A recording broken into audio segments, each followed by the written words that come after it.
টঙ্গীর ইজতেমাকে অনেক মুসলমান আমাদের দেশে পত্র পত্রিকায় লেখে আরাফাতের পরেই, হজের পরেই দ্বিতীয় মহাসমাবেশ। এটি একটি ষড়যন্ত্র, এটি একটি ষড়যন্ত্র। এবং বলা হয় 30-40 লক্ষ লোকের সমাবেশ হয়েছে। মিথ্যে কথা। এই পল্টন মাঠের ধারণ ক্ষমতা কত আমাদের জানা আছে। ওইখানে কতটা জায়গা, কত বর্গ মাইল এলাকা নিয়ে লোকেরা বসে এবং তাতে কত লাখ লোক হতে পারে। আচ্ছা, যাই হোক, আমি বলতে চাই টঙ্গীতে যদি 50 কোটি লোক একত্রিত হয়, আরাফাতের 1 ইঞ্চি জমিনের সমান হবে না। যারা আরাফাতের পরে, হজের পরেই দ্বিতীয় সমাবেশ বলে, তারা বেয়াদব। আরাফাতের ময়দানে ডেকেছেন আল্লাহ। আরাফাতের ময়দানে কে ডেকেছেন? আল্লাহ। আর আরাফাতের ময়দানে হাজির হওয়া ফরজ। আদম আলাইহিস সালাম থেকে শুরু করে সমস্ত পয়গম্বরদের চোখের পানি চুকায়েছে আরাফাতের মাঠে। আরাফাতে যাওয়া ফরজ, টঙ্গীতে যাওয়া নফল নয়। কাজে কোন মুসলমানের বেয়াদবি শব্দ ভবিষ্যতে উচ্চারণ করবেন না। কোথায় আরাফাত আর কোথায় টঙ্গী? আস্তাগফিরুল্লাহিল আযীম। এমন ধারণার সৃষ্টি করা হচ্ছে 3টা ইজতেমায় যাইতে পারলে একটা হজের সওয়াব করিবে। নাউযুবিল্লাহ। খবরদার। এমনি লোকেরা যাচ্ছে, হাজার হাজার লাখ মানুষ একত্রিত হয়ে, লাখ লাখ মানুষ একত্রিত হয়ে দোয়া করতেছে, কাঁদতেছে। আল্লাহ তাআলা দোয়া কবুল করবেন। এত মানুষ কাঁদতেছে, কিন্তু আপনারা কখনো অতিরিক্ত বাড়াবাড়ি করবেন না। নফল কোনদিন সুন্নতের উপরে, ওয়াজিবের উপরে যাইতে পারবে না। ওয়াজিব কখনো ফরজের উপরে যাইতে পারবে না। প্রত্যেকটার স্তর আছে, সে স্তর বিন্যাস করার মতো জ্ঞান থাকতে হবে। পাগলের মতো কথা বললে হবে না। আর জশ্নে জুলুস করা, মিছিল করা, রবিউল আউয়াল মাসে র্যালি করা, এই জন্য ইসলাম আসে নাই। এই কাজের জন্য নয়। রাসূল এই কোরআন প্রতিষ্ঠা করেছিলেন, করতে গিয়ে দামদান মোবারক শহীদ হয়েছিল। আপনি ওই রাসূলের হাদিস আর কোরআন অনুযায়ী রাষ্ট্র পরিচালনা করতে গিয়ে ওই আন্দোলনের শরীক হয়ে কয়দিন জেল খেটেছেন, কয়দিন ইট পাথরের মোকাবেলা করেছে, কয়টা দাঁত ভেঙেছে, কয়টা পিটান খাইছে। কিয়ামতে রাসূলুল্লাহ যখন উঠবেন দামদান মোবারক শহীদ হওয়ার চিহ্ন নিয়ে, শরীরে অসংখ্য পাথরের দাগ নিয়ে, হযরত ইমাম হোসেন বুক ফাড়া অবস্থায় চিহ্ন নিয়ে উঠবেন আল্লাহর দরবারে। হযরত হামজা বুক ফাড়া অবস্থায় এই চিহ্ন নিয়ে উঠবেন আল্লাহর দরবারে। সেদিন নাদুস নুদুস চেহারা নিয়ে আল্লাহর দরবারে উঠতে লজ্জা করবে না? যে রাসূল ইসলামের জন্য এত কষ্ট করলেন, আর আমরা ইয়া নবী সালাম আলাইকা এরপরে একটা মিছিল করলাম রবিউল আউয়াল মাসে। রবিউল আউয়াল গেলে আমরা তোমার কথা ভুলে যাই, আসলেই তোমার কথা বলি। এটা ঠিক নয়। বরং নবী করিম সাল্লাল্লাহু আলাইহি ওয়াসাল্লামের আদর্শকে ধরে রাখতে হবে। আমি জিজ্ঞেস করতে চাই আপনাদের কাছে, মুহাম্মদ সাল্লাল্লাহু আলাইহি ওয়াসাল্লামের হুকুম মানা আমাদের জন্য কি সুন্নত না নফল? ফরজ। আমাদের জন্য ফরজ। আল্লাহ রাব্বুল আলামিন বলেন, মা আতাকুমুর রাসূল ফাখুযুহু ওয়া মা নাহাকুম আনহু ফান্তাহু। আল্লাহ তাআলা বলেন, তোমাদের রাসূল তোমাদের জন্য যা আনয়ন করেছেন গ্রহণ করো, আর যা নিষেধ করেছেন তার থেকে বিরত থাকো। আল্লাহর কথা মতো, নবীর কথা অনুযায়ী জীবন চালানো মুসলমানের জন্য ফরজ। সুবহানাল্লাহ। আল্লাহ তাআলা বলেন, মান ইউতির রাসূল ফাকাদ আতা আল্লাহ। যে ব্যক্তি রাসূলের আনুগত্য করলো সেজন্য আল্লাহরই আনুগত্য করলো। রাসূলের আনুগত্য কেউ যদি বাদ দেয় তাহলে আল্লাহর আনুগত্য করার কোনো দাম নাই। এক শ্রেণীর লোকেরা আজ বলে বেড়ায় হাদিস এগুলি তো উল্টোপাল্টা হয়ে গেছে, জয়ীফ হাদিস, দুর্বল হাদিস, তারপর মজু হাদিস, হাদিস নানান রকমের। রাসূলুল্লাহ এগুলি তার জীবন দশায় তো গোছায় যান নাই, উল্টোপাল্টা হয়ে গেছে, এই জন্য হাদিস দরকার নেই, কোরআন মেনে চলো। যারা হাদিসকে অস্বীকার করে তারা কি? তারা এই ধরনের এক শ্রেণীর লোক আমাদের দেশে তৈরি হয়েছে, যারা এইসব কথা বলে মুসলমানদেরকে বিভ্রান্ত করে। বিভ্রান্তির নানান পথ সৃষ্টি হয়েছে। প্রিয় ভাই সব, নবী করিম সাল্লাল্লাহু আলাইহি ওয়াসাল্লাম তার অনুসরণ শুধু দাড়িতে, টুপিতে, জামায়, খেলালে, সুরমায় এতটুকু নয়, তাকে অনুসরণ করতে হবে জীবনের সকল ক্ষেত্রে। আল্লাহ রাব্বুল আলামিন বলেন, লাকাদ কানা লাকুম ফি রাসূলিল্লাহি উসওয়াতুন হাসানাহ, তোমাদের জন্য গ্রহণযোগ্য মহত্তম আদর্শ তোমাদের রাসূলের মধ্যে রয়েছে, তার কাছ থেকে আদর্শ গ্রহণ করো, তিনি তোমাদের আদর্শ। আমি পাগড়ি যদি বাঁধি তাহলে আমি দেখবো আমার রাসূল কিভাবে বাঁধছিলেন, ঠিক কিনা? আমি মাথায় টুপি দিলে দেখবো রাসূলুল্লাহ কিভাবে টুপি দিয়েছিল। আমার মুস্কাটা, দাড়িগুলি সাজায় রাখা, জামা কাপড় সব দেখতে হবে, রাসূলকে দেখে আমি তৈরি হব। আমি কোন পীর দিয়া কোরআন হাদিস বুঝতে চাই না। আমি কোন আলেম দিয়া কোরআন হাদিস, আল্লাহ রাসূল চিনতে চাই না। আমি চাই কোরআন এবং হাদিস দিয়ে আলেম আর পীরকে যাচাই করতে। কোরআন এবং হাদিসের মাপকাঠিতে যিনি পীর পড়বেন, কোরআন হাদিসের মাপকাঠিতে যিনি সহি, আমরা তাকে সম্মান করব। কোন পীরের সাথে আমার মতবিরোধ নাই। হক্কানি পীর যারা, তাদেরকে সম্মান করি, শ্রদ্ধা করি। যেমন আমার দেশে, এই দেশ হেদায়েত করতে এসেছিলেন ফুরফুরার হযরত মাওলানা আবু বকর সিদ্দিক রাহমাতুল্লাহ আলাইহি। এদেশে হেদায়েত করতে এসেছিলেন হযরত মাওলানা কারামাত আলী সাহেব মরহুম মাগফুর, ঠিক না? হযরত মাওলানা আব্দুর রব সাহেব, হাফিজ আহমদ সাহেব, যাদের কবর চকবাজারে আছে, এখনো বাড়ি ইন্ডিয়ায়, দ্বীনের কথা প্রচার করতে এসে দেশে দুনিয়া থেকে বিদায় হয়ে গেছে। হযরতে শাহজালাল, হযরতে শাহ মখদুম, হযরতে খান জাহান, এরা ছিলেন সত্যিকারের আল্লাহর ওলি। সরসিনার পীর হযরত মাওলানা সাউদ্দিন রহমাতুল্লাহ আলাইহি, আল্লাহ এদের জান্নাত নসিব করুন। আমাদের দেশেও হক্কানি পীর এখানেও ছিলেন, আছেন। বাইতুল পীর সাহেবের নাম আপনারা শুনেছেন, আল্লাহর জবরদস্ত ওলি ছিলেন। পীরের ছেলে পীর গদি নসিব হওয়া, লেখাপড়া জানে না, পেট আছে কুমড়ার সাইজ। বাইতুল সাহেব এইরকম না, পীরের ছেলে পীর হয় না। তিনি আলেম। 14 বছর চট্টগ্রাম মাদ্রাসায় ওয়াজিদিয়া বুখারী শরীফের উস্তাদ ছিলেন। 14 বছর। কারে কয় পীর? ইত্তেহাদুল উম্মাহ চলাকালীন সময় একসাথে কাজ করেছি, সমানে পকেটে টাকা যা মুরিদরা দিত আল্লাহর রাস্তে বিতরণ করতেন। আমি শুনেছি তার বাড়িটা বিক্রি করলে 40-50 হাজার টাকা বেশি দিয়ে কেউ কিনবে না।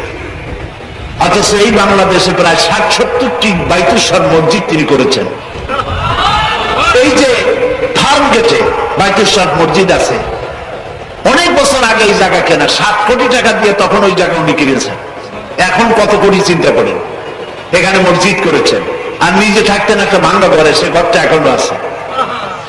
পকেটের থেকে 2 হাতের পয়সা দান করতেন আল্লাহর জন্য, আমার চোখে দেখা। আবার এমন পুরে দেখেছি গায়ে অনেকগুলি জামা, পকেটের অভাব নাই, সমানে টাকা নেয় আর টাকা পকেটে ভর্তেই থাকে। এই ঢাকা শহরে সুপার মার্কেটের মালিক তারা। আমি নাম বললাম না।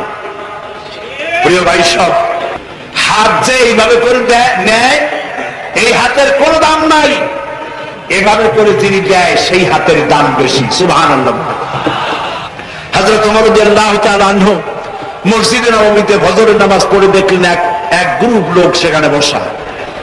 জোহরের সময় দেখলেন সেই লোকগুলি বসা, আসরও দেখলেন, মাগরিবও দেখলেন, এশাও দেখলেন। প্রশ্ন করলেন, তোমরা যে এখানে বসা, তোমরা কারা? গতকাল ফজর থেকে আজকে এশা পর্যন্ত দেখতেছি, তোমরা কারা? তারা বললো যে আমরা এখানে আল্লাহর জিকির আজকার করি, দূরের থেকে আসছি। খাও কি? যে কিছু লোকেরা আমাদেরকে রান্না বান্না করে খাওয়া, আমরা আল্লাহর জিকির করি তো এই জন্য রান্না বান্না করে আমাদের খাওয়ায় যায়। হযরত ওমর বলছেন, তোমাদের মতো অলসগুলোরে যে খাওয়ায়, তোমাদের থেকে ওই লোকগুলির মর্যাদা আল্লাহর কাছে অনেক বেশি। তবে মনে রাখো, আগামীকাল ফজরের পরে যদি এই জায়গায় তোমাদেরকে বসে থাকতে দেখি, ব্যাট মেরে মসজিদের নববী থেকে বের করে দেব। প্রিয় ভাই সব, আল্লাহ তাআলা তার হাবিবকে এত মর্যাদা দিয়ে পৃথিবীতে পাঠালেন কেন? এবার সেইটা শুনুন। আল্লাহ রাব্বুল আলামিন তার নবী সম্পর্কে বলছেন, হুয়াল্লাযী আরসালা রাসূলাহু বিল হুদা ওয়া দীনিল হক লিইয়ুযহিরাহু আলাদ-দীনি কুল্লিহি ওয়া কাফা বিল্লাহি শাহীদা। ওয়াল্লাযী আরসালা রাসূলাহু বিল হুদা ওয়া দীনিল হক, তিনি আল্লাহ যিনি তার রাসূলকে দ্বীন হক আর সত্যের বিধান সহকারে পৃথিবীতে পাঠিয়েছিলেন। কেন? লিইয়ুযহিরাহু আলাদ-দীনি কুল্লিহি, যাতে করে তিনি মানব রচিত সকল মতবাদের উপর ইসলামকে বিজয়ী করে দেন। এই জন্য আল্লাহ তাআলা তার রাসূলকে পৃথিবীতে পাঠিয়েছিলেন। প্রিয় ভাই সব, নবী করিম সাল্লাল্লাহু আলাইহি ওয়াসাল্লাম মক্কি জীবনে ছিলেন 13 বছর, আর মদিনায় ছিলেন বলেন 10 বছর। আমি জানি না তা না, আমি আপনাদের কাছ থেকে জবাব নিতে চাই, যাতে যারা জানে না তাদের মুখস্থ হয়ে যায়।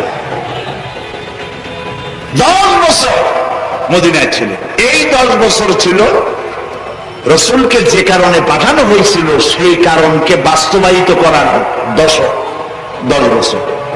রাসূল এবার একদিকে রাসূল আর একদিকে রাষ্ট্রনায়ক।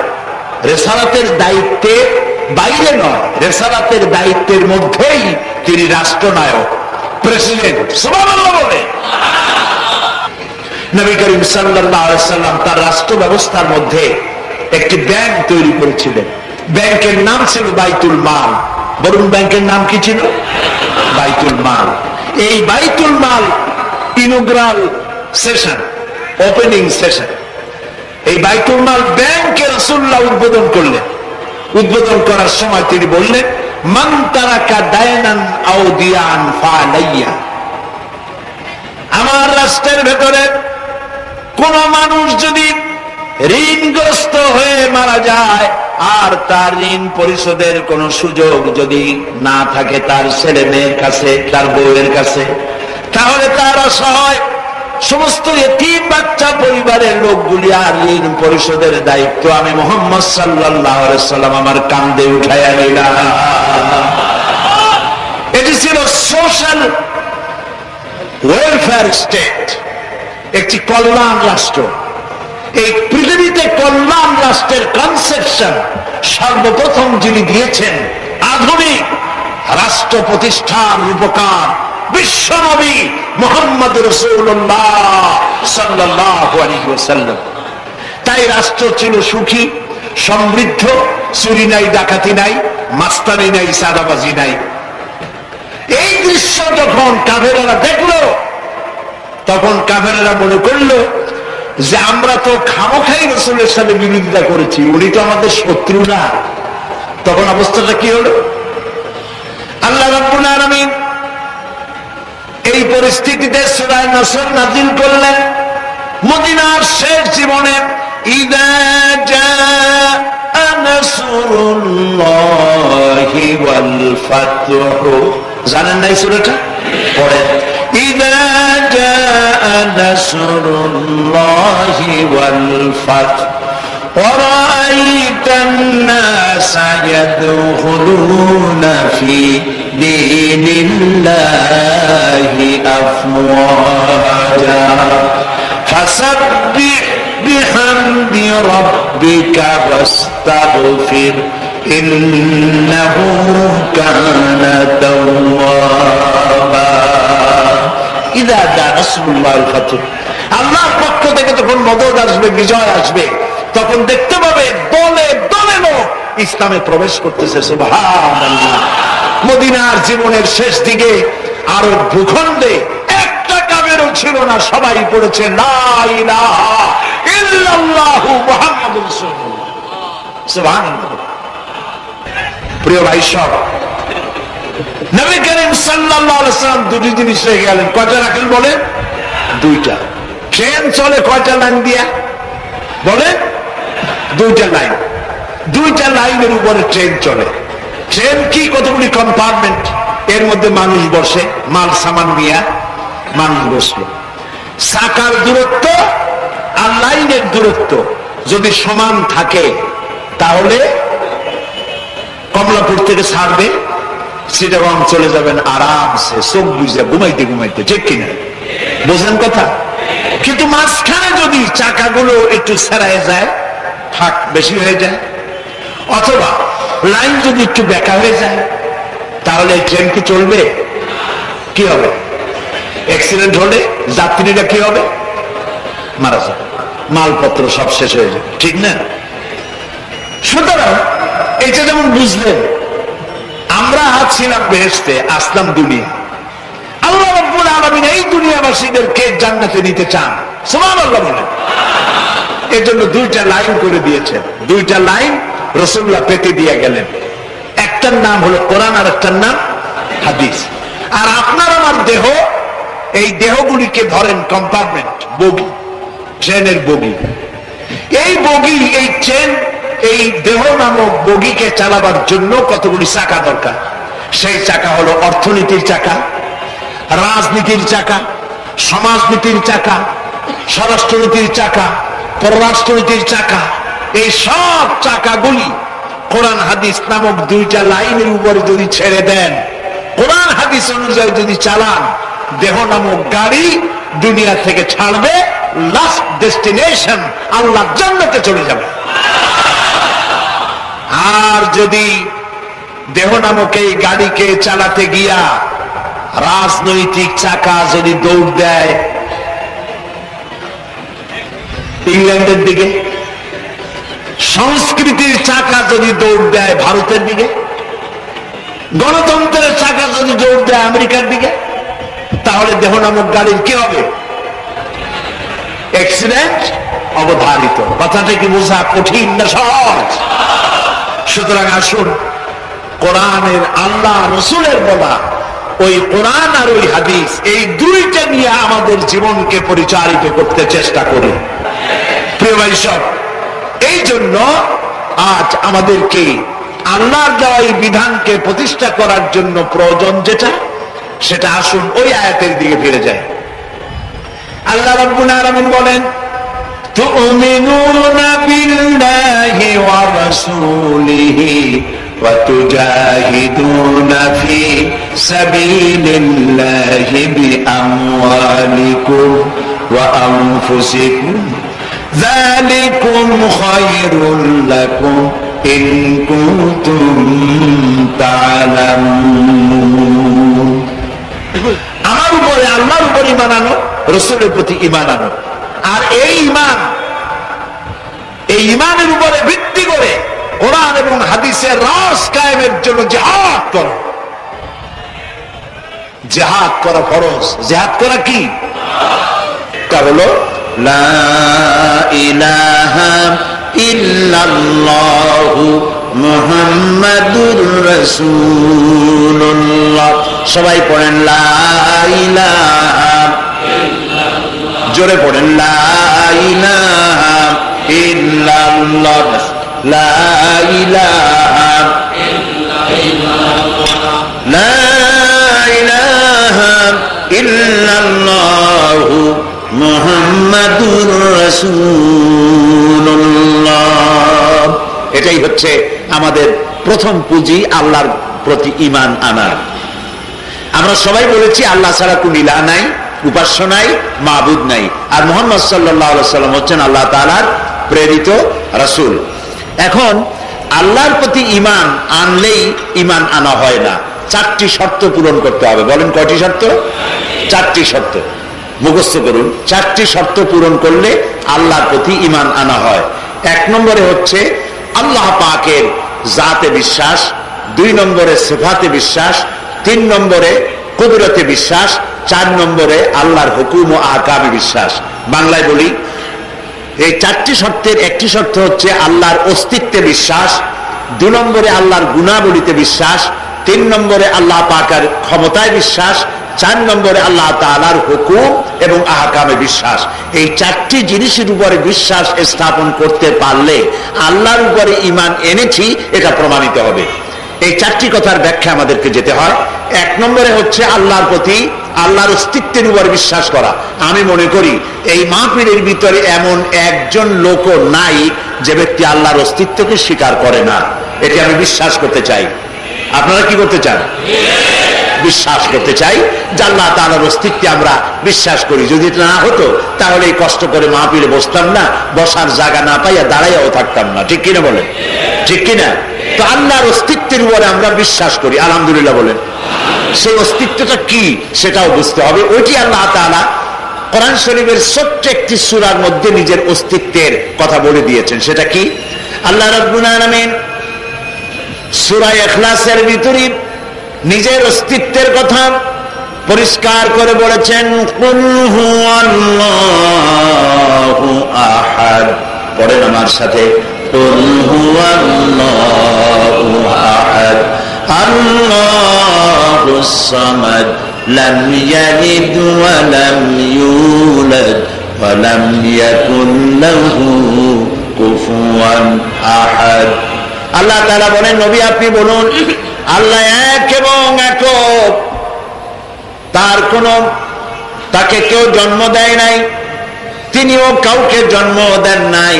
আকাশ এবং জমিনে তার সমকক্ষ কেউ নাই, তিনি বেনিয়াস, তিনি কারো মুখাপেক্ষী নন। আকাশ আর জমিনে তার সমকক্ষ কেউ নাই। সুবহানাল্লাহ। কুল হুয়াল্লাহু আহাদ, তিনি এক এবং একক। আল্লাহুস সামাদ, তিনি বেনিয়াস, তিনি কারো মুখাপেক্ষী নন। লাম ইয়ালিদ ওয়া লাম ইউলাদ, তাকেও কেউ জন্ম দেয় নাই, তিনিও কাউকে জন্ম দেন নাই। আকাশ আর জমিনে তার সমকক্ষ কেউ নেই। লাইসা কামিসলিহি শাইউন, তার মতো কেউ নাই, আকাশেও নাই, জমিনেও নাই। আল্লাহ কার মতো? আল্লাহ আল্লাহর মতো। সুবহানাল্লাহ বলেন। আল্লাহ কার মতো? আল্লাহর মতোই। আল্লাহ যেমন হওয়া উচিত তিনি তেমনই। তার সমকক্ষ পৃথিবীতে কেউ নাই। তিনি আছেন, তিনি ছিলেন, তিনি থাকবেন। এক শ্রেণীর লোকেরা বলে আনসিন ইজ নাথিং, যা দেখি না তা বিশ্বাস করি না, যারে ছোঁয়া যায় না, ধরা যায় না, স্পর্শ করা যায় না, গন্ধ পাওয়া যায় না, তাকে বিশ্বাস করি না। এক শ্রেণীর কপাল পোড়ারা একথা বলে, কিন্তু তারা দেখে না এমন অনেক জিনিসের অস্তিত্ব কিন্তু স্বীকার করে। বাতাস দেখা যায় না, তারা কি স্বীকার করে না বাতাস আছে বলে? তারা কি বলে? অস্বীকার করে। বাতাস দেখা যায় না, স্বীকার করে। অক্সিজেন দেখা যায় না, স্বীকার করে। ইথার দেখা যায় না, স্বীকার করে। ফুলের মধ্যে রং দেখা যায়, গন্ধ দেখা যায় না, তাও স্বীকার করে। সব স্বীকার করে, কিন্তু এমনই কপাল পোড়া বলে যে কেউ নাই, যা দেখা যায় না তাকে স্বীকার করা যায় না। দেয়ার ইজ নো গড, স্রষ্টা বলতে কেউ নাই। নাউযুবিল্লাহি মিন যালিক। এক শ্রেণীর লোকেরা কলেজ বিশ্ববিদ্যালয়ে পড়াশোনা করার পরে বলে, বাবা সব বুঝে ফেলেছি, লেখাপড়া যা করলাম, দর্শন, বাংলা, ইতিহাস, ভূগোল, বিজ্ঞান যা পড়লাম, বুঝে ফেলেছি সব। বলে, বাবা কি বুঝেছো? বুঝলাম এই, দেয়ার ইজ নো গড, কিছু নাই। নাউযুবিল্লাহি মিন যালিক। আচ্ছা কিছু নাই, তাহলে এই পৃথিবী হলো কেমনে? পৃথিবী হয়েছে এমনি এমনি, তুমি হয়েছো কেমনে? এমনি এমনি হয়েছি। আচ্ছা পৃথিবীটা এমনি এমনি হইলো কেমনে? যে এমনি এমনি হওয়ার একটা কায়দা আছে। কি কায়দা? বললো যে সূর্য তো মহাশূন্যে আছে। একদিন একটি উজ্জ্বল জ্যোতিষ্ক সাংঘাতিক একটা ফোর্স নিয়ে সূর্যের পাশ থেকে ছুটে যাচ্ছিল। তখন এই জ্যোতিষ্কের ফোর্স সহ্য করতে না পেরে সূর্যের একটি দুর্বলতম অংশ ছিটকে পড়লো মহাশূন্যে। ঘুরতে ঘুরতে ঘুরতে একদিন এই পৃথিবীর আকার ধারণ করলো। চিন্তা করলাম যে কয় বোতল খাইলে এইরকম লিখতে পারে, কি আশ্চর্য কথা। আচ্ছা যদি সত্যি ধরে নিলাম ওই রকম একটা জ্যোতিষ্ক যাচ্ছিল আর ফোর্স সহ্য করতে না পেরে সূর্যের একটা দুর্বলতম অংশ খসে পড়ে পৃথিবী হয়েছে, এ কথা যদি সত্য হয়, তাহলে এখন তো পৃথিবীতে মানুষ ধরতেছে না, মানুষ ধরছে না, ঠাই নাই ঠাই নাই, এ ছোট্ট এ তরিখানি একেবারে ভরপুর হয়ে গেছে। এখন কেন দয়া করে আরেকটি জ্যোতিষ্ক সূর্যের পাশ দিয়া খুব জোরে গিয়া আরেকটা অংশ ছিটকায় ভালাইয়া আর একটা দুনিয়া বানায় না কেন? কাজী এই কথাগুলি হচ্ছে আন্দাজ এবং অনুমানের উপরে ভিত্তি করে বলা, নিজেরা একটা আন্দাজ এবং অনুমানের উপরে ভিত্তি করে এই সমস্ত কথা বলে। এজন্য আমি বলে থাকি, যা কিছু মানুষের জন্য গ্রহণযোগ্য তার সবকিছুই পূর্ব পরিকল্পিত, আর যা কিছু অ্যাক্সিডেন্টের মাধ্যমে হয় তা দিয়ে মানুষের গ্রহণযোগ্য কিছুই হয় না। যেমন ধরুন, ট্রেনে যদি ধাক্কা লাগে আর একটা ট্রেনের সাথে, তো ট্রেন ভাঙ্গে চুরে পড়ে গেল আর লোহার হাজারো টুকরা হয়ে গেল, ওর মধ্যে কি একটা টুকরাও পাওয়া যাবে এমন যে টুকরাটা জুতায় একটা পিন হিসাবে মারা যাবে, একটা তক্তায় লোহা হিসাবে মারা যাবে? এরকম সাইজ করা একটা লোহা বা একটা আলপিন পাওয়া যাবে কি? পাওয়া যাবে না। গাড়িতে অ্যাক্সিডেন্ট হলো, গ্লাসগুলো ভেঙে গেল, এক্ষুনি চশমার লেন্স হিসাবে ব্যবহার করা যায় এরকম একটা কাজ পাওয়া যাবে কি? যাবে না। তাহলে বোঝা গেল অ্যাক্সিডেন্টের মাধ্যমে যা হয় তা গ্রহণযোগ্য হয় না, যা কিছু গ্রহণযোগ্য তা পূর্ব পরিকল্পিত। এই পৃথিবী যদি অ্যাক্সিডেন্টের মধ্য দিয়ে হয়ে থাকে তাহলে তা পূর্ব পরিকল্পিত, আর সেই পরিকল্পনাকারীর নাম হচ্ছে। তবে এটা সত্য যে অ্যাক্সিডেন্টের মধ্য দিয়ে পৃথিবী হয় নাই, আল্লাহ তাআলা পরিকল্পনা করেই সৃষ্টি জগতের, প্রাণী জগতের বসবাসের উপযোগী করেই এই পৃথিবীকে আল্লাহ তাআলা তৈরি করেছেন। সুবহানাল্লাহ। মানুষেরা চাঁদে বসবাসের জন্য দৌড়দৌড়ি করছে, কিন্তু চাঁদ বসবাসের উপযোগী নয় বলে প্রমাণিত হয়েছে। এখন মঙ্গল গ্রহে যাচ্ছে, বহু টাকা খরচ করতেছে মঙ্গল গ্রহে, সেখানে বাড়িঘর বানানো যায় নাকি, কিন্তু সেখানেও কোনো প্রাণের অস্তিত্ব ছিল বলে এখনো পর্যন্ত প্রমাণ মেলেনি। বিজ্ঞান যত চেষ্টা করেছে, চেষ্টার ফসল এ পর্যন্ত এই যে পৃথিবী ছাড়া অন্য কোন গ্রহ বা উপগ্রহ প্রাণী জগৎ বাস করতে পারে বলে বিজ্ঞান এখনো প্রমাণ করতে পারেনি বা আবিষ্কৃত হয়নি। থাকতেও পারে, আমরা জানি না। বিষয়টি হচ্ছে এই যে আল্লাহ তাআলা আকাশ সৃষ্টি করেছেন, জমিন সৃষ্টি করেছেন, তিনি আছেন, তিনি ছিলেন, তিনি থাকবেন। আল্লাহর অস্তিত্বের উপরে এই বিশ্বাস স্থাপন করতে হবে। তার কোনো ছেলে নাই, তার কোনো মেয়ে নাই, তিনি বিয়ে শাদী করেননি। আল্লাহ এক এবং একক, যা স্বীকার করতে হয় কালেমায়ে তাইয়্যিবা দিয়ে, লা ইলাহা ইল্লাল্লাহ। বলেন সবাই, লা ইলাহা ইল্লাল্লাহ। এই কালেমার মাধ্যমে স্বীকার করতে হবে তিনি এক এবং একক। এটি হলো আল্লাহর জাতের উপরে বিশ্বাস। আল্লাহর এরপরে আল্লাহর সিফাত, কয়টা গুণ বলছিলাম? 4টি। 1 নম্বরে আল্লাহর অস্তিত্বকে মেনে নেওয়া, তিনি ছিলেন, তিনি আছেন, তিনি থাকবেন। 2 নম্বরে তার সিফাত, তার গুণাবলীকে স্বীকার করে নেওয়া। আল্লাহকে যেমন আগুনকে বিশ্বাস করি সে জ্বালাতে পারে, এই ক্ষমতা দিয়ে বিশ্বাস, এই ক্ষমতা সহ বিশ্বাস করি। সাপকে বিশ্বাস করি, সে দংশন করলে মানুষ মরে যেতে পারে। বিষকে বিশ্বাস করি, পান করলে মানুষ মরে যেতে পারে। পানিকে বিশ্বাস করি, সে ডুবাইয়া মারতে পারে। প্রত্যেকটি জিনিসকে তার গুণ সহ স্বীকার করতে হয়, বিশ্বাস করতে হয়। আল্লাহকে বিশ্বাস করতে হবে তার গুণ সহকারে। কি গুণ? তার 1 নাম রব, তিনি সৃষ্টি করেন। তার নাম রাজ্জাক, তিনি খেতে দেন। তার নাম তিনি রহমান, তিনি রহিম, তিনি ওদুদ, তিনি গফফার। তার অনেক নাম আছে গুণবাচক, 99টি নাম আছে আল্লাহ তাআলার গুণবাচক নাম। এই নামগুলির গুণ সহকারে তাকে বিশ্বাস করতে হবে। তিনি স্রষ্টা। কে সৃষ্টি করেছেন আমাদেরকে? বলেন, কে সৃষ্টি করেছেন? আল্লাহ তাআলা আমাদেরকে সৃষ্টি করেছেন, তিনি একমাত্র স্রষ্টা। এই জন্য কোরআনে কারীম আল্লাহ তাআলা বলছেন, ইয়া আইয়ুহান নাসু উবুদু রাব্বাকুমুল্লাযী খালাকাকুম ওয়াল্লাযীনা মিন ক্বাবলিকুম লাআল্লাকুম তাত্তাকুন। আল্লাহ তাআলা বলেন, হে মানব সকল, ইবাদত করো, গোলামি করো, দাসত্ব করো, আনুগত্য করো তোমার সেই রবের, যিনি তোমাদেরকে সৃষ্টি করেছেন আর তোমাদের পূর্বপুরুষদেরও যিনি সৃষ্টি করেছেন, তার উপরে তার ইবাদত করো, তার আনুগত্য আর গোলামি করো। তিনি সৃষ্টিকর্তা, পালনকর্তা, তিনি রব, তিনি রাজ্জাক, তিনি খেতে দেন। খেতে দেওয়ার মালিক কে? সবাই বলুন, খেতে দেওয়ার মালিক কে? আল্লাহ তাআলা। কোরআনে কারীমে রব্বুল আলামিন বলেন, ওয়ামা মিন দাব্বাতিন ফিল আরদি ইল্লা আলাল্লাহি রিজকুহা। আল্লাহ তাআলা বলেন, এই পৃথিবীর বুকে এমন কোন বিচরণশীল জীব নাই যেই জীবের রিজকের দায়িত্ব আমি আল্লাহ আমার নিজ হাতে গ্রহণ করি নাই। সকল জীবের রিজকের দায়িত্ব কার হাতে? আল্লাহ তাআলার হাতে। দেখুন না, আমাদের দেশে বা পৃথিবীর প্রত্যেকটা দেশে গভর্নমেন্ট আছে, মন্ত্রীরা আছে, তারপরেও কোন কোন দেশে খাবার দিতে পারে না, খাবারের অভাবে মানুষ মরে যায়, হয় না এমন? বলেন হয় কি না? হয়।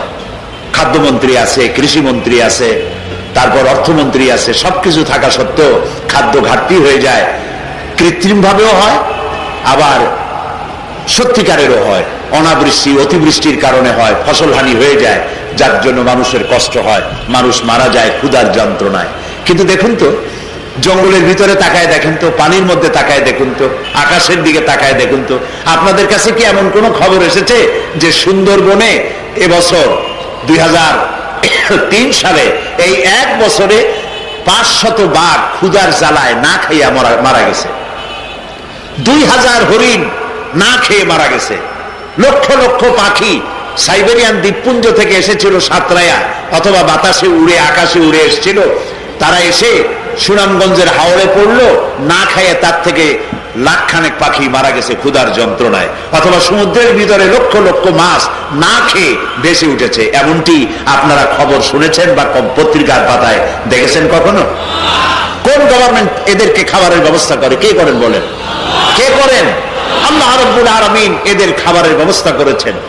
খাবার নিয়ে ঝগড়াঝাটি করতে হয় না, সব জায়গায় তাদের মানুষ যেহেতু আশরাফুল মখলুকাত, তাই তাদের রাষ্ট্র আছে, তাদের সরকার আছে এবং সেখানে ব্যবস্থাপনা আছে।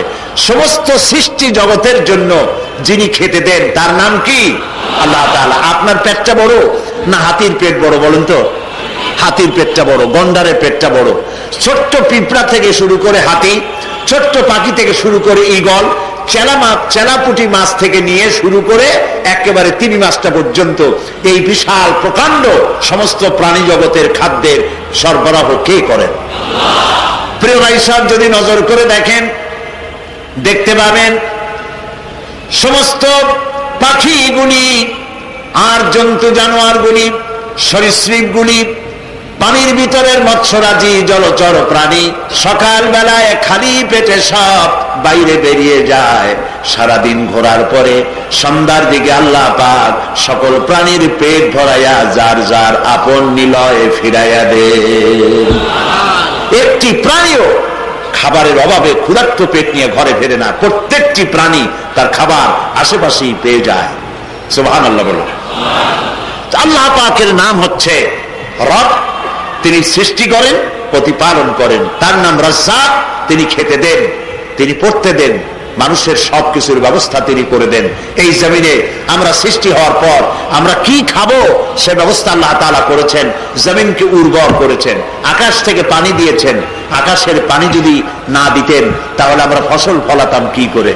আপনি বলবেন নদীর পানি দিয়ে ফলাতাম, আকাশের পানি না হইলে কি অসুবিধা হইতো বলতে পারেন। আল্লাহ তাআলা এই কথার জবাব সূরা মুলুকের মধ্যে আল্লাহ তাআলা বলেছেন, আফারাইতুম ইন আসবাহা মাউকুম গাওরান ফামান ইয়াতিকুম বিমাইন মাইন। বলো দেখি সবে শুকাইয়া যদি যায় এই জমিনের পানি, তাহলে হেথায় তটনির ধারা কে দিবে সবারে আনি? সমুদ্রের পানি, দরিয়ার পানি, নদী নালার পানি আর হাওর বিলের পানি আমি যদি শুকায় দেই, তাহলে এই মরা নদীতে আবার পানির জোয়ার আল্লাহ ছাড়া কে এনে দিতে পারে? কেউ পারে না। আল্লাহ তাআলা আকাশ থেকে বৃষ্টি নাজিল করে দিয়ে জমিনকে উর্বর করে দিয়েছেন ফসল দানের জন্য। এই জমিনের উপরে বীজ বপন করা হয়। আল্লাহ তাআলা এই বীজগুলিকে বড় করে দিয়ে সবুজ চাদর দিয়ে গোটা পৃথিবীকে ঢেকে দেন, যেখানে যেখানে ফসল ফলানো হয়। পানির ব্যবস্থা আল্লাহ তাআলা শুধু পানির ব্যবস্থাই করেন নাই, সমুদ্রকে জলাধার শুধু বানান নাই, সমুদ্রকে জলাধার বানায়া তারপরে নদী কেটেছেন, খাল কেটেছেন। সমুদ্র আর নদী আপনিও কাটেন নাই, আমিও কাটি নাই, কোন গভর্নমেন্ট কাটে নাই। কে বানাইছে বলেন? সমুদ্র বানায়া, দরিয়া বানায়া, খাল কেটে কেটে বাড়ির দরজা পর্যন্ত আল্লাহ রাব্বুল আলামিন পানির ব্যবস্থা করে দিলেন। আবার আকাশ থেকে কণা কণা বৃষ্টির ফোঁটা দিয়ে শুষ্ক ময়দানগুলিকে কণা কণা বালু কণা খুঁজে আল্লাহ বৃষ্টির পানি দিয়ে সিক্ত করে দিলেন।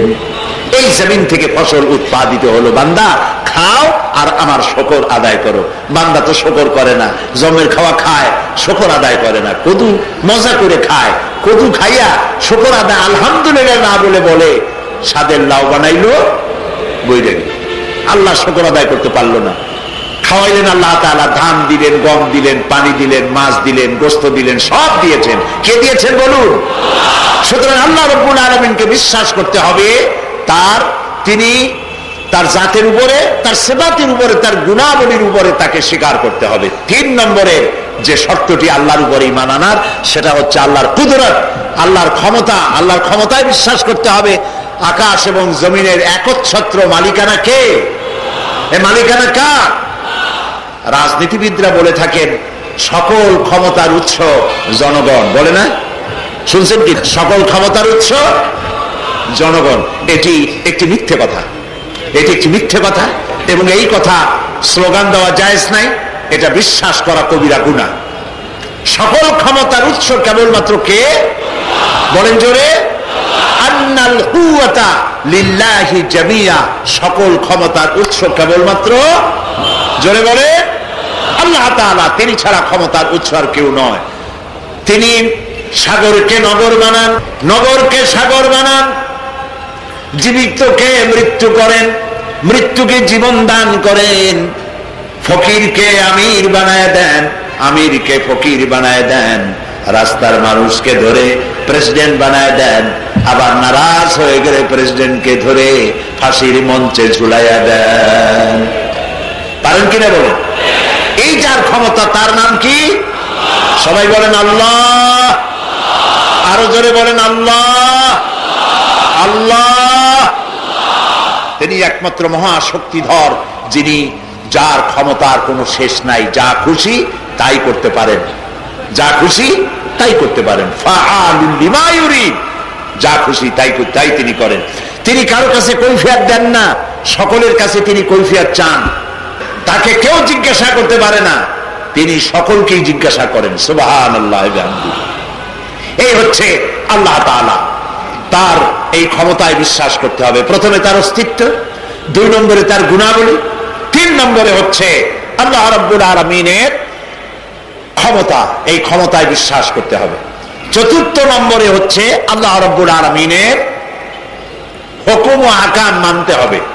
তিনি যা যা আদেশ করেছেন সব মানতে হবে, যা যা নিষেধ করেছেন তার থেকে বিরত থাকতে হবে। এটার নাম হলো আল্লাহর প্রতি ঈমান আনা। এখন আল্লাহর প্রতি ঈমান আনলাম, কিন্তু নামাজ পড়ি না। আল্লাহর প্রতি ঈমান এনেছি, সুদের কারবার করি।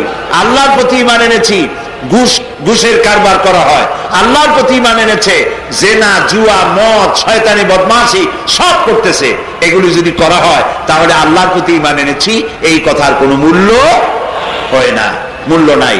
সেই জন্য প্রিয় ভাই সব, আল্লাহর প্রতি ঈমান আনার অর্থ হলো আল্লাহ যা যা আদেশ করেছেন সবগুলিকে মানতে হবে, যা যা নিষেধ করেছেন তার থেকে ফিরে থাকতে হবে। আল্লাহ আদেশ করেছেন, তার আদেশগুলি শুধু নামাজ রোজা সংক্রান্ত নয়। এটার নাম কি বলুন? এই কিতাবের নাম কি? এই কোরআন শরীফের ভেতরে 6666টি আয়াত আল্লাহ রাব্বুল আলামিন দিয়েছেন। এর মধ্যে 550 আয়াত হুকমে শরঈ, আদেশ এবং নিষেধ জাতীয়। আর বাকি আয়াতগুলি কি আমরা একবারও চিন্তা অনেকেই করি নাই, ঠিক না? এর মধ্যে 550 আয়াত হচ্ছে কি করবেন আর কি করবেন না, কি খাবেন আর কি খাবেন না, আদেশ নিষেধ জাতীয় 550। বাকি 6000 আয়াত, এগুলি কি আমরা খোঁজ রাখি নাই। কোরআন হচ্ছে মানুষের জন্য এক জীবন বিধানের নাম। কোরআন এটি কিসের নাম? জীবন বিধান। এর মধ্যে অর্থনীতি আছে, রাজনীতি আছে, এর মধ্যে সমাজনীতি আছে, পররাষ্ট্রনীতি আছে, স্বরাষ্ট্রনীতি আছে, এর মধ্যে শিক্ষানীতি আছে, যুদ্ধনীতি আছে। পৃথিবীতে এমন কিছু নাই যা মানুষের জন্য প্রয়োজন আর আল্লাহ তাআলা কোরআনে কারিমে বলেন নাই এমন কোন কথা কোরআনে বাদ পড়ে নাই। আল্লাহ তাআলা বলেছেন তিবিয়ানান লিকুল্লি শাই। পড়েন সুবহানাল্লাহ। সব কিছুকে আল্লাহ তাআলা খুলে খুলে এর মধ্যে বয়ান করে দিয়েছেন।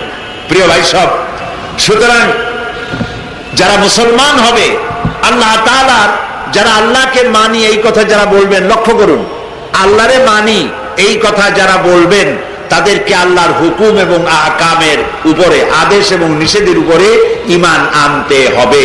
আল্লাহ তাআলা বলেছেন আতিউল্লাহ ওয়া আতিউর রাসূল, হে বিশ্বাসীরা, আল্লাহর আনুগত্য করো আর রসুলের আনুগত্য করো। কোন ব্যাপারে বলেন তো? কোন ব্যাপারে? সকল ব্যাপারে। জোরে বলেন সবাই, কোন ব্যাপারে? সকল ব্যাপারে আনুগত্য করতে হবে কার? কিন্তু দুর্ভাগ্যক্রমে আমাদের দেশে এবং কয়েকটি মুসলিম দেশে ইসলাম না বোঝার কারণে এক শ্রেণীর লোকেরা ইসলাম থেকে নিজেকে দূরে সরিয়ে ধর্মনিরপেক্ষ মতবাদের দিকে নিজেদেরকে আকৃষ্ট করে ফেলেছে। যারা ধর্ম আর রাজনীতি আলাদা করতে চায় আছেন আমাদের দেশে? আছে কিনা? বিশ্বাস করুন, ধর্ম আর রাজনীতি যারা আলাদা করতে চায় তারা মুসলমান নয়, মুসলমান নয়, তারা মুনাফিক, অবশ্যই মুনাফিক। রাসূলুল্লাহ রাজনীতি করেন নাই? বলেন করছেন কিনা? তাহলে রাসূল যদি রাজনীতি করে থাকেন, তুমি মুসলমানদেরকে রাজনীতি থেকে কেন বিরত রাখবে? তাদের অবস্থাটা দেখছেন? যখন মিছিল করে, যত স্লোগান দেয়, মিটিং করে স্লোগান দেয়, সব স্লোগান দেয়, নারায়ে তাকবীর, আল্লাহু আকবার বলে না। সহ্যই করতে পারে না। আল্লাহু আকবার বলবে, এটা একটা কথা? প্রিয় ভাই সব, আমি বুঝি না ওই দল যারা করেন তাদের মনের মধ্যে প্রশ্ন জাগে না কেন? নেতাদেরকে জিজ্ঞেস করতে পারেন না কেন? আমি মুসলমানের বাচ্চা, আমার মা মুসলমান, বাপ মুসলমান, হাজারো স্লোগান দেই, আল্লাহু আকবার বলতে পারি না কেন? তাদের কলজা পাকানো স্লোগান দেন, জোরে বলেন নারায়ে তাকবীর।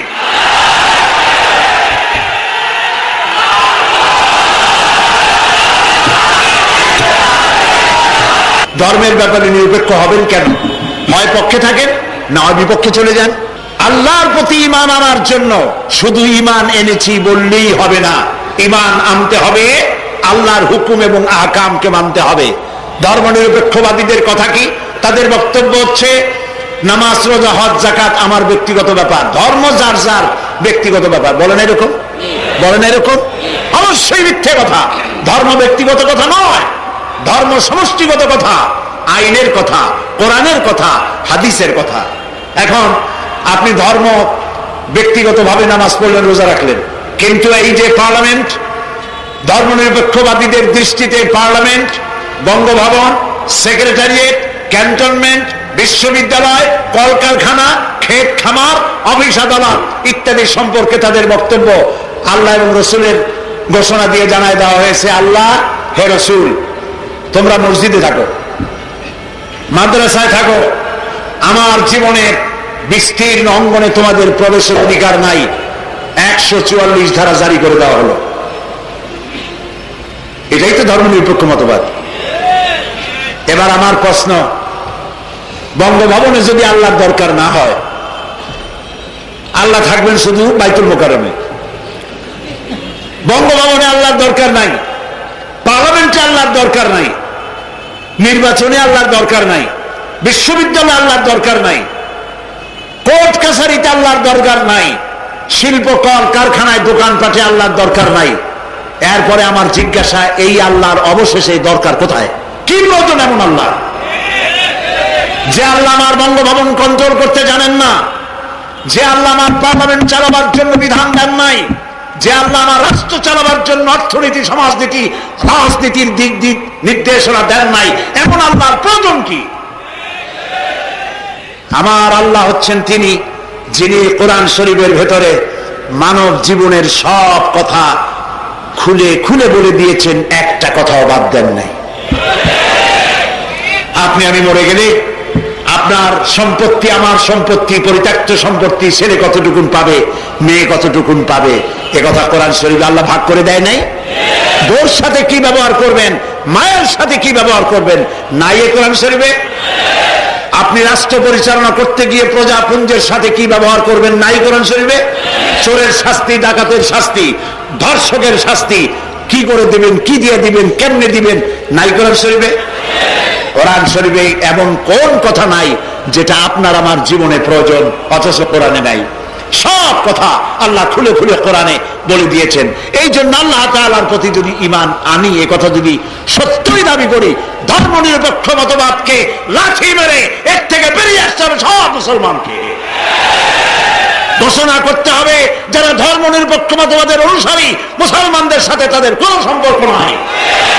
কাদিয়ানীরা যেমন আমাদের দুশমন, ধর্ম নিরপেক্ষবাদীরাও এই দেশের সমস্ত মুসলমানদের প্রাণের দুশমন। প্রিয় ভাই সব, আল্লাহ রাব্বুল আলামিনের উপরে ঈমান আনার অর্থই হলো এই, আল্লাহ যা যা বলেছেন, রাসূলুল্লাহ যা যা বলেছেন, প্রত্যেকটি কথা আনুগত্যের মস্তককে সেখানে অবনত করে দেওয়া, এটাই হলো মুসলমানদের কাজ। আমরা তিনটা জায়গায় ভুল করেছি প্রিয় ভাই সব, শুনতেছেন আপনারা কথা? তিনটা জায়গায় ভুল করেছি। এক নম্বর, আমরা ইসলামকে মনে করেছি একটি ধর্ম। হিন্দু, খ্রিস্টান, বৌদ্ধ যেমন ধর্ম, ইসলাম এরকম একটা ধর্ম। কোরআন শরীফকে মনে করেছি বেদ, বাইবেল যেমন ধর্মগ্রন্থ, কোরআন এরকম একটা ধর্মগ্রন্থ। মুহাম্মদ সাল্লাল্লাহু আলাইহি ওয়াসাল্লামকে মনে করেছি অন্যান্যরা যেমন নেতা, মুহাম্মদ সাল্লাল্লাহু আলাইহি ওয়াসাল্লাম এইরকম একজন ধর্মীয় নেতা। এই তিনটি জায়গায় মারাত্মক ভুল করার কারণে আমরা বিপদে পড়েছি। আমি আপনাদেরকে বলতে চাই, ইসলাম কোন গতানুগতিক ভাবে কোন ধর্মের নাম নয়, এটির নাম জীবন ব্যবস্থা, যে কমপ্লিট কোড অফ লাইফ, পূর্ণাঙ্গ জীবন ব্যবস্থার নাম ইসলাম। আর এই কোরআন একটি মুকাম্মাল নিজামে হায়াতের নাম। জীবনের সব কথা আল্লাহ তাআলা এখানে বলে দিয়েছেন। এই জন্য গতানুগতিক ভাবে ধর্মীয় পুস্তক নয়। আর মুহাম্মদ সাল্লাল্লাহু আলাইহি ওয়াসাল্লাম গতানুগতিক ভাবে কোন ধর্মীয় নেতা নন। তিনি হচ্ছেন আদর্শ, পৃথিবীর সব মানুষের জন্য আদর্শ নেতা, এক সফল রাষ্ট্রনায়ক, আল্লাহ রাসূল। সুবহানাল্লাহ বলি। আমরা কি করি? রবিউল আউয়াল মাস আসলে তখন জশ্নে জুলুস, তুম পে লাখো সালাম, এরকম বলিয়া একটা মিছিল করা হয়। বিরাট বিরাট ব্যানার, অনেকগুলি ট্রাক, বড় বড় ব্যানার লাগাইয়া বড় বড় একটা মিছিল করা হইল। অথবা ইয়া নবী সালাম আলাইকা, ইয়া রাসূল সালাম আলাইকা, তারপরে গরম গরম জিলাপি। রাসূলকে বুঝানো হলো, হে রাসূল দেখেন আপনারে আর কত মহব্বত করব, আপনার মহব্বতে ঢাকা শহরের সব মিষ্টি আমরা খাইয়া ফেলাইছি। আরেকটি কথা মনে পড়লো,